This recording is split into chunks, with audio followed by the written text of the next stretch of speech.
How's it going, everybody? It's Stas here, and in this video, we're going to be talking about the stock market, breaking down what happened today in the S&P, the Dow, and the NASDAQ, and I also want to share with you guys what I personally did in the markets today, as well as a bunch of stocks and ETFs that I'm watching and looking to trade as we're kicking off the fresh month here of May in 2020. So if you guys find any value in this video, all I ask from you is to hit that like button, consider subscribing to the channel, and feel free to join our free Discord chat and our free Facebook group linked down below in the description box. And did I mention it's free? Yeah, that's linked down below in the description box. So let's get right into the video, as always, starting off with the S&P today. And as many of you guys saw for yourselves, the markets were crazy today, pretty volatile. The VIX itself, which is known as the volatility index,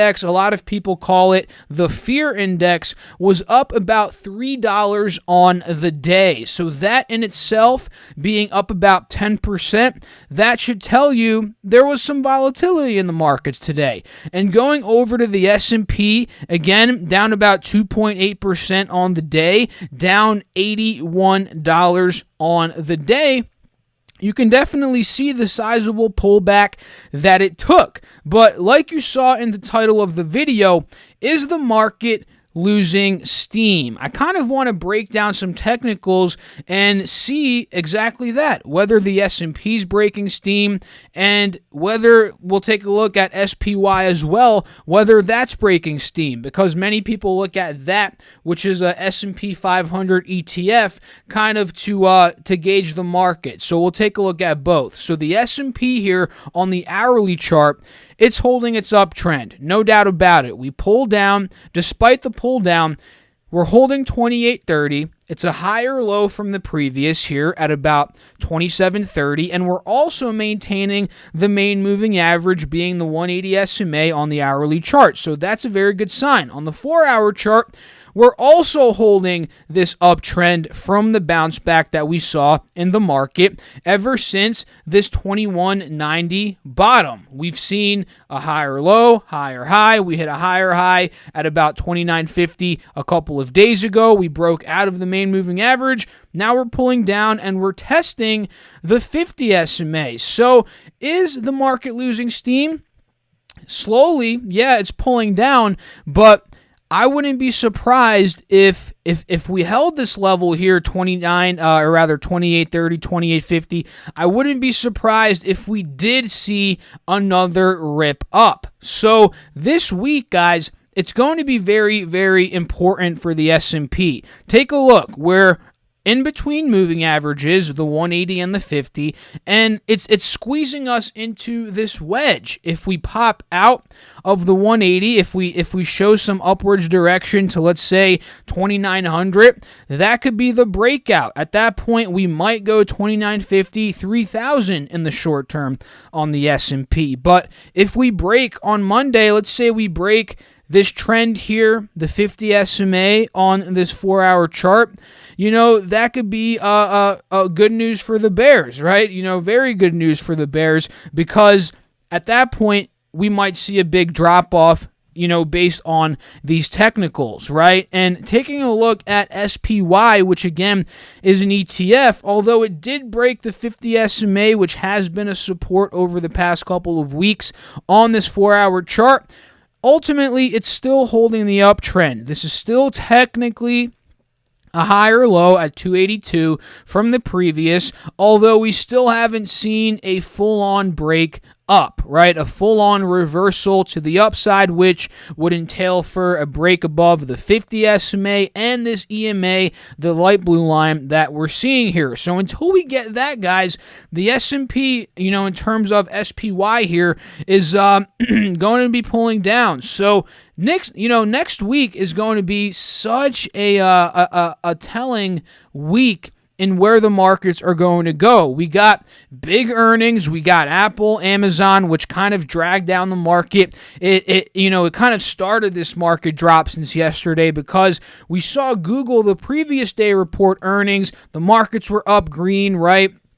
But Apple and Amazon came out, they both dropped aggressively, and that kind of flipped the tone a bit. And you'll see when we go over Apple and Amazon later how hard they got hit. So just watch these general areas on SPX and SPY. Those are very important in these coming weeks. And when it comes to the Dow Jones, and not even these coming weeks, literally for Monday, that's such an important level, and these first couple of days of next week, the first couple of days of next week. And when it comes to the Dow Jones, this thing ended up going down 2.5% today, about down $622. And just like the S&P, we're back under the 180 SMA, although the Dow Jones never even broke out of it on this 4-hour chart. It's worth noting that we did get rejected by that. And let me just quickly clear the drawing set so we can see it a bit clearer here.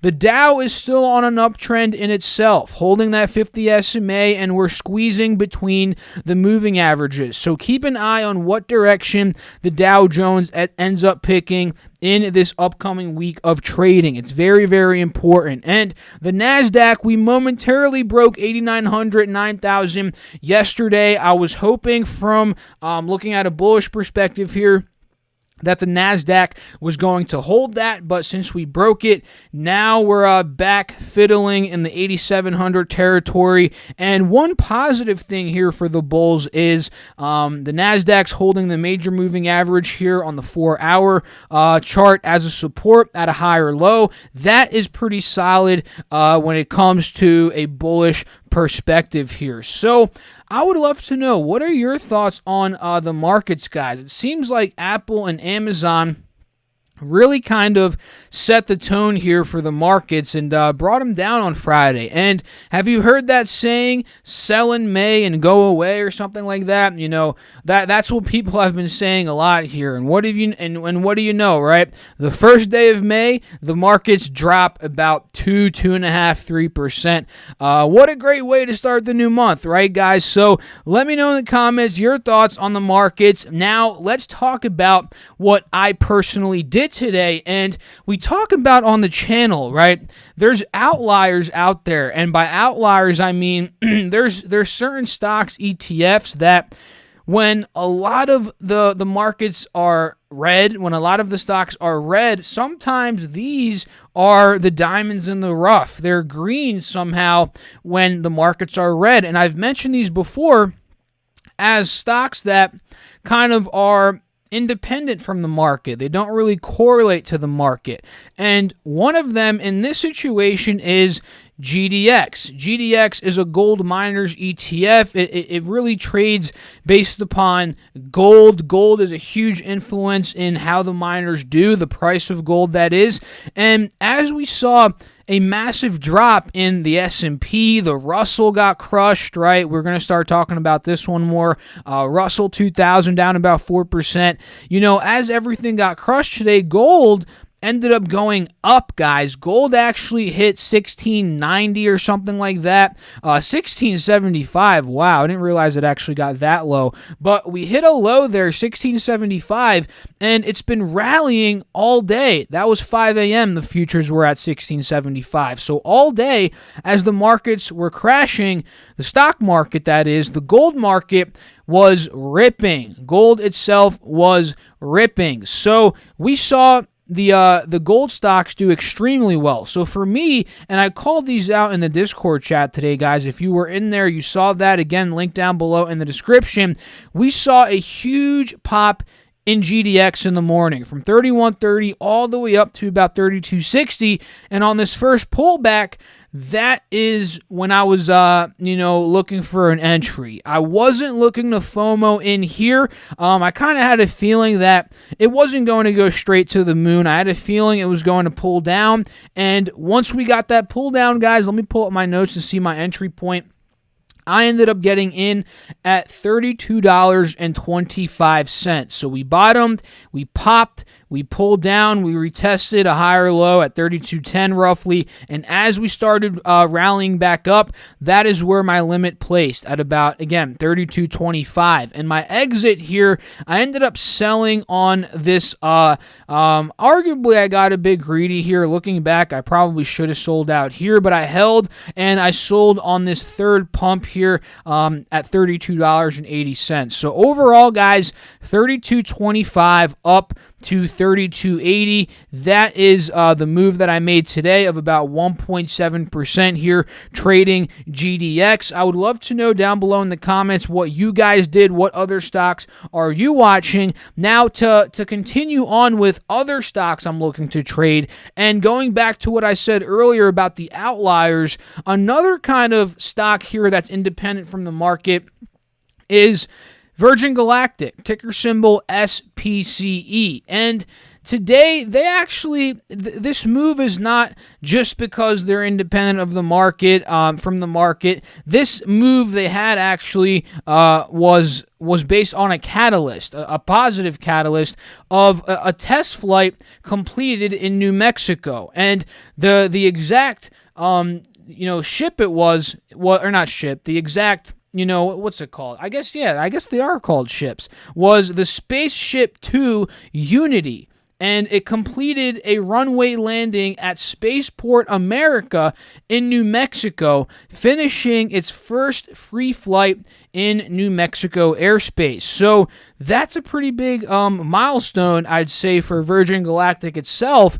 And the stock ended up going from $16.05 up to $18. So in my opinion, it's definitely always worth watching a couple companies here that are a bit detached from the market. Not that they always go up when the markets are red, but there's likelihood that kind of the overall market fluctuations won't affect them as much. And I think that is something worth looking at, especially when constructing a portfolio for the long term. I think it's a good idea to have some speculative plays like that, such as SPCE. And with the move today, guys, we're still in a descending pattern a little bit here, based on what I'm seeing on this hourly chart for SPCE. So I would love to see him move next week, and maybe we'll get it since they are reporting earnings. Let's say they do well on earnings on the 5th of May.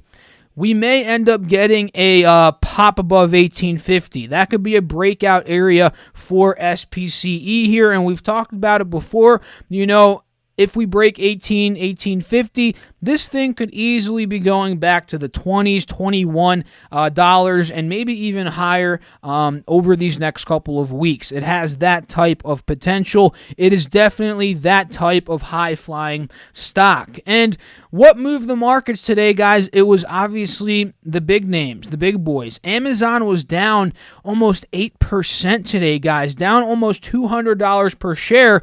And judging on this 4-hour chart, I'm thinking that Amazon wants to pull down to 2,800 or 2,100 to about $2,000 to $2,200, and it makes sense. This is a company that was literally at all-time highs during this crisis that we're in. $2,500. We were at that literally yesterday, almost $2,500. So, judging on the macro trend here, this is a very healthy pull down on Amazon. And another thing that we've talked about in the past, guys, is for there to be a wave 2 sell-off. And by wave 2 sell-off, I mean another sizable correction in the market. We're going to need to see Amazon get hit hard. We're going to need to see Apple get hit hard. And I have a question for you. Is this the beginning of that? Do you guys think this is the beginning of that? It very well could be, with Amazon down 8%. And judging technically, I can tell you guys, if we break 2,200, this is huge, guys. If we break that this week, or next week rather, we very well could be seeing another big drop in Amazon, which in turn, let's say if Amazon goes from 2,200, if we break that to 2,000, we may see another leg down in the overall markets. We might get another, maybe not a huge leg down in the markets, but we might see another 2, 3, 4% drop in the S&P if that ends up happening. So be mindful of Amazon here. And Apple is another one that, not as bad as Amazon. It was down about 1.6% today, but you have to realize it's still a big weighted company. It still can move the market like Amazon. Those two kind of go hand in hand with their market cap. Same thing with Microsoft and Google, right? So a main level on Apple I'm looking at is going to be 280, 282, this general area of support, and resistance being at around $300. So at this point, we're in the middle of this trading range, so I kind of want to see some more direction before either going long or short on Apple. So we'll see what ends up happening there. Another stock that kind of is an outlier, I'd say, is NAT, ticker symbol NAT. With what's going on with oil right now, you know, with the oil glut, overproduction, there's obviously no demand. Well, there is demand. There's always demand for oil, but there's a massive demand shift from a lot of demand to low demand now with what's going on with the CV. So we're seeing nowhere to put oil. You know, these places that you store oil, they're running out. So, you know, they're looking to put oil on tankers. So at this point, NAT could be good in the short term despite a potential market drop coming. You know, as long as that production of oil is, there's a production glut, I think in the short term, this could do very well. It can outpace the market if we see a drop. So NAT and a lot of oil tankers, some other ones, can do well as well. You know, if you are more versed in that space, you understand the different stocks, I'm sure you can find a good one that can do well during this time period. So take a look at NAT and watch what it does here. 630 is massive. This general 180 SMA here is massive because we can see this is either a head and shoulders forming, which would be negative because if we dumped here, if we fell off a cliff at about 580 and we broke the major moving average here, that would be the right shoulder formation. That is not what we want to go long on the stock for. We obviously could go short there, make money playing put options, but if we have that thesis of the overproduction, the glut, oil tankers will do well in the short term, we want to see the pop out of 630, out of 680, and honestly into the $6.75 to $7 level. That's where we want to see this thing for it to have breakout potential back up to about $8 to $9. That's kind of what I'm looking for in this next week of trading. And we already went over GDX. I'm looking down here on my watch list, seeing what else I want to go over here on my phone. Some other individual gold stocks. Let's talk about gold. Ticker symbol literally GOLD. This is another one, right? And mind you, GDX is comprised of a lot of these gold stocks, so you'll see the trends are similar, but gold, the ticker symbol gold was up 5% today, up $1.21. So this could be another breakout potential. Looking like we have a bull flag here forming heading into the close on the 1 hour. So this is looking pretty strong heading into the weekend. Another one is going to be Franco-Nevada, ticker symbol FNV, also looking to break out of 138 major resistance, looking at breaking into the 140s heading into the weekend. That is extremely bullish as well. And the last stock I want to talk about here is Uber, guys. We sold off from $32 down to about $28.50, and notice, look at this level, major level of support here for Uber. This thing was trading in a horizontal pattern from 4.7, basically the start of April, all the way to about the 24th of April, making that breakout from 28.50 up. That was obviously a breakout for the stock, right? And now that we're heading back to that old resistance, it is mandatory for me to enter Uber here. It's mandatory for it to hold this point. I want to see it hold at $28.50, $29, and maybe we can get in $29.50, $30 on the stock. That's kind of what I'm looking for, heading into this week. So overall, guys, that is it for this video. If you guys enjoyed it, feel free to hit that like button and consider subscribing to the channel. And if you guys actually want 2 free stocks valued up to $1,400 from Webull, you can use my affiliate link down below in the description box. All you have to do is put in $100 and you get those 2 free stocks valued up to $1,400. And speaking of Webull options, I also have a kind of a breakdown tutorial video down below in the description box as well, going over kind of how to navigate the platform, how to buy calls, how to buy puts, how to break down the options chain, filter through different things. So if you want to learn more about options, Webull, again, that video is linked down below. The affiliate link is down below. So go enjoy your free money. I'll catch you all in the next video. Thanks again for watching. As always, guys, stay safe out there. Peace out.